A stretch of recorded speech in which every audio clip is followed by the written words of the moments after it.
Hey everyone, Mike McAra, director at Reach Canada here, just putting together a series of videos, and we're going to continue the series here on unit economics. So in this one, we're going to talk about your customer lifetime value, your LTV, your lifetime value, or your CLV, which you see in all the different online blogs. So what exactly is that? So again, we're going to speak specifically about SaaS technology companies here.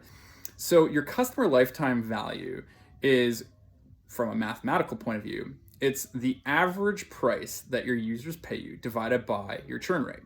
So that sounds all great in academia, but what does that really mean? Well, what it boils down to is how much do your customers pay you and for how long will they pay you? So let's take a example where a customer signs up for an annual plan and they all of them 100% churn after 1 year. So they never renew. It's 100% just a year. So what your what your lifetime value would be the amount of money that they pay you over the course of that period of time. So let's say it's a 1 year subscription, they never renew, that would be whatever that price they pay.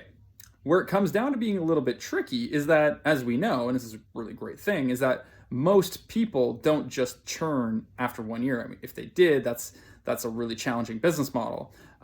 So the question is how long do you retain your clients? And this comes down to your churn rate. So what you need to understand are two critical components: is not just what do you charge a client, but what is the average price that you charge your clients. Now, this is really, really important because you can have different pricing models.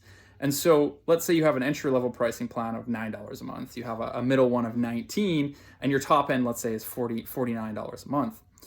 What percent of each one of your paying customers is on each respective plan? That's going to give you your average revenue per user.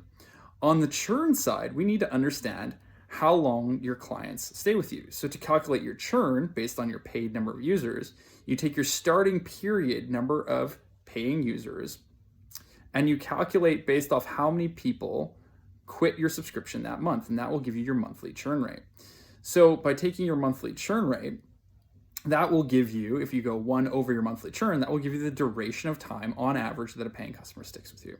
Now, obviously there's some nuances to this, and this is very high level, but once you have that number, your customer lifetime value, or your lifetime value, your LTV, let's say it's $200. You now know how much revenue you're going to generate from your customer, your paying customer, which is extremely helpful. If you recall our customer acquisition cost snippet, is if you know that you get $200 and you're only spending $100 to get, that's a 2 times multiple. Now that's really, really great.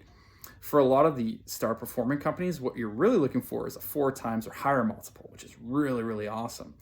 Anything less than 2, you really need to solidly look at those unit economics and understand if it's something about the product pricing or something else that you need to tweak. Regardless, understanding your client lifetime value or your lifetime value of your client is an essential component of your unit economics.